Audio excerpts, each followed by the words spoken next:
ಸ್ನೇಹಿತರೆ, ಪಂಚಮುಖಿ ದೇವಸ್ಥಾನದ ಹತ್ರ ಇರುವಂತಹ ಎರಕಾಲಮ್ಮ ಅಂದ್ರೆ ಹರಕೆಗಳನ್ನ ತೀರಿಸುವಂತಹ ಎರಕಾಲಮ್ಮ ಲಕ್ಷ್ಮೀ ದೇವಸ್ಥಾನದ ಹತ್ರ ಇದೀವಿ.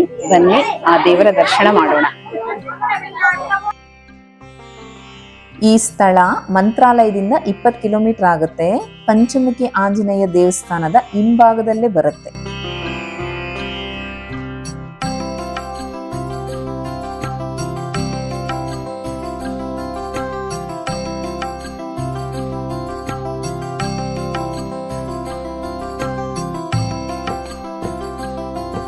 ಮಹಾಶಕ್ತಿ ಕಲ್ಲಿನಲ್ಲಿ ಸ್ವಯಂಭೂ ಉದ್ಭವ ಆಗಿರುವಂತ ದೇವರೇ. ಇಲ್ಲಿನ ಗ್ರಾಮಸ್ಥರು ಹರಕೆಗಳು ತೀರಿಸುವ ತಾಯಿ ಎರಕಾಲಮ್ಮ ಅಂತ ಕರೆಯುತ್ತಾರೆ. ಎರಕಾಲಮ್ಮ ಅಂತಂದ್ರೆ ಹರಕೆಗಳು ತೀರಿಸುವ ತಾಯಿ ಎರಕಾಲಮ್ಮ ಅಂತಂದ್ರೆ, ಹರಕೆಗಳು ಅಂತಂದ್ರೆ ನಮ್ಮ ಕೋರಿಕೆಗಳು ನೆರವೇರಿಸುವ ತಾಯಿ ಎರಕಾಲಮ್ಮ ಅಂತ ಕರೆಯುತ್ತಾರೆ ದೇವಿಗೆ. ರಾಘವೇಂದ್ರ ಸ್ವಾಮಿಗಳು 16ನೇ ಶತಮಾನದಲ್ಲಿ ಪಂಚಮುಖಿಯಲ್ಲಿ ಕುಳಿತುಕೊಂಡು ತಪ ಮಾಡ್ಬೇಕಾದ್ರೆ ದೇವಿ ದರ್ಶನ ಪಡೆದು ಪಂಚಮುಖಿಯಲ್ಲಿ ಕುಳಿತುಕೊಂಡು ತಪ ಮಾಡಿರೋದು. ಅಲ್ಲಿ ಆಂಜನೇಯ ಸ್ವಾಮಿ, ಕೊಲ್ಲಾಪುರ ಮಹಾಲಕ್ಷ್ಮಿ, ತಿರುಪತಿ ವೆಂಕಟರಮಣ ಸ್ವಾಮಿ, ಕೂರ್ಮಾವತಾರ ಇವರೆಲ್ಲ ದರ್ಶನ ಕೊಟ್ಟಿರೋದು. ರಾಘವೇಂದ್ರ ಸ್ವಾಮಿಗಳ ಕುಲದೇವತೆಗಳು ಲಕ್ಷ್ಮೀ ವೆಂಕಟೇಶ್ವರ ಸ್ವಾಮಿ. ಆದ್ದರಿಂದ ಇವರು ಶಂಕು, ಚಕ್ರ, ಕಮಲ ಹಸ್ತದಿಂದ ರಾಘವೇಂದ್ರ ಸ್ವಾಮಿಗಳಿಗೆ ಮಹಾಲಕ್ಷ್ಮಿ ಆಶೀರ್ವಾದ ತೋರಿಸಿರೋದು. ಇದು ಮಹಾಲಕ್ಷ್ಮಿ ಸ್ವರೂಪಿ ಮಹಾಶಕ್ತಿ ಕಲ್ಲಿನಲ್ಲಿ ಸ್ವಯಂಭೂ ಉದ್ಭವ ಆಗಿರುವಂತ ದೇವರಿ, ಯಾರು ಕೆತ್ತನೆ ಮಾಡಿರುವಂತದ್ದಲ್ಲ. ಇದು ಬಂದು 400 ವರ್ಷ ಟೆಂಪಲ್ ರೀ. ಇದೆಲ್ಲ ಯಾರು ಮಾಡಿರೋದಲ್ಲ, ಕೆತ್ತಿರೋದಲ್ಲ, ಸ್ವಯಂಭೂ ಉದ್ಭವ ಆಗಿರುವಂತ ದೇವಿ. ಶ್ರೀ ಗುರು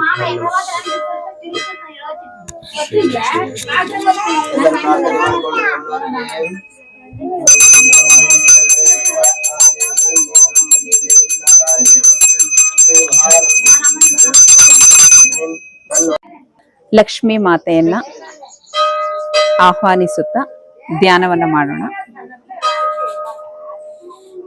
ಕಾನ್ಸಂಟ್ರೇಷನ್ ಆನ್ ಯುವರ್ ಬ್ರೀತ್.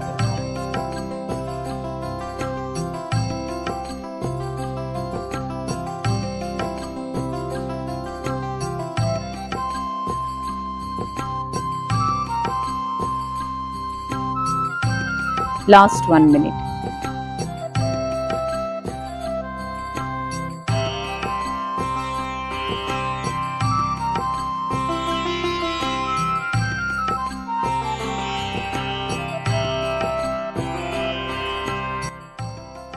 ನಿಮ್ಮ ಕೈ ಬೆರಳುಗಳನ್ನು ಕಣ್ಣ ಮೇಲಿರಿಸಿ 5, 4, 3, 2, 1, 0 ಮುಗುಳ್ನಗುತ್ತಾ ನಿಮ್ಮ ಅಂಗೈಯನ್ನು ನೋಡ್ಕೊಳ್ಳಿ.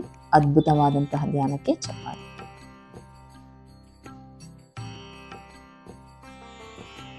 ಇದು ಪಂಚಮುಖಿ ಆಂಜನೇಯ ಸ್ವಾಮಿ ದೇವಸ್ಥಾನದ ಮುಂಭಾಗ ಎಂಟ್ರೆನ್ಸ್ ನ ನೋಡ್ತಾ ಇದ್ದೀವಿ. ಇವತ್ತು ಶನಿವಾರ ಇರೋದ್ರಿಂದ ತುಂಬಾ ರಶ್ ಇದೆ.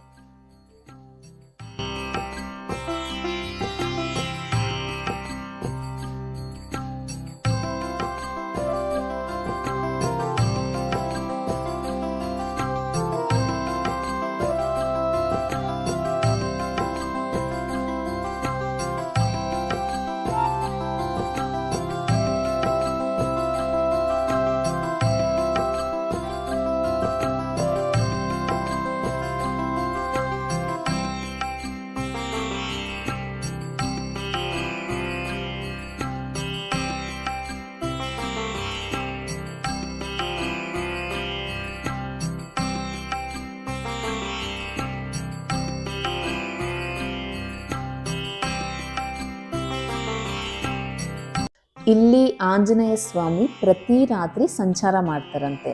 ಆಗ ಈ ಪಾದುಕೆಗಳನ್ನು ಧರಿಸಿ ಸಂಚಾರ ಮಾಡ್ತಾರೆ ಅನ್ನುವಂತಹ ಪ್ರತೀತಿ.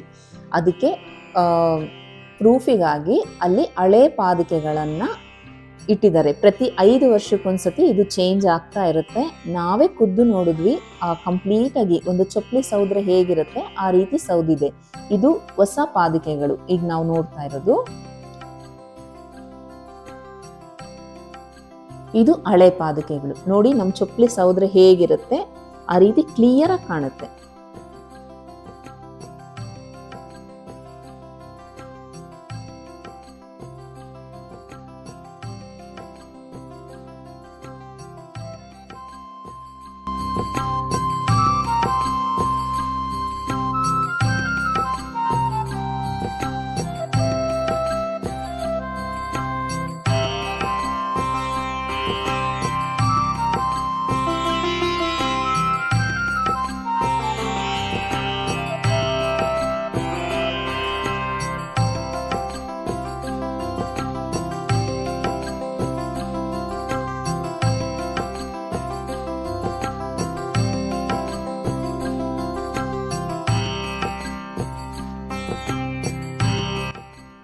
ಪೂಜ್ಯಾಯ ರಾಘವೇಂದ್ರಾಯ ಸತ್ಯಧರ್ಮವ್ರತಾಯ ಚ ಭಜತಾಂ ಕಲ್ಪವೃಕ್ಷಾಯ ನಮತಾಂ ಕಾಮಧೇನುವೆ.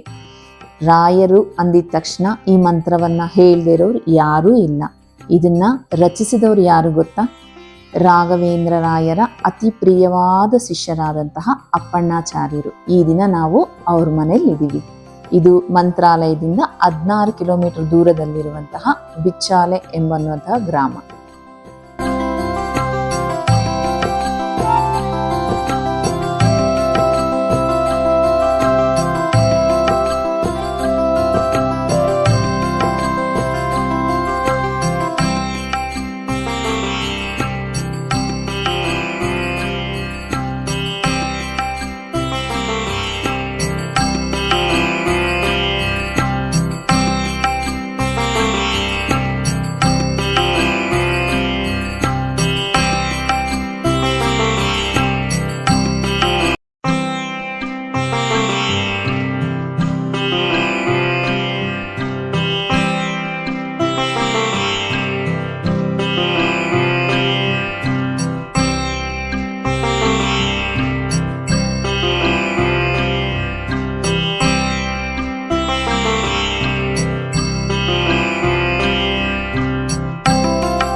ತುಂಗಾಭದ್ರದ ತೀರದಲ್ಲಿರುವಂತಹ ಜಪದ ಕಟ್ಟೆ. ಅಪ್ಪಣ್ಣಾಚಾರ್ಯರು, ರಾಘವೇಂದ್ರ ರಾಯರು.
ಸ್ನೇಹಿತರೆ, ಇದು ಮಂತ್ರಾಲಯದಲ್ಲಿ ನನ್ನ ಅನುಭವ. ಮತ್ತೊಂದು ಎನರ್ಜಿ ಪಾಯಿಂಟ್ ಅಲ್ಲಿ ಮತ್ತೆ ಸಿಗೋಣ. ನಿಮ್ಮ ಅಮೃತ. ನನ್ನ ಚಾನೆಲ್ ಅನ್ನ ಲೈಕ್ ಮಾಡಿ, ಶೇರ್ ಮಾಡಿ, ಸಬ್ಸ್ಕ್ರೈಬ್ ಮಾಡಿ.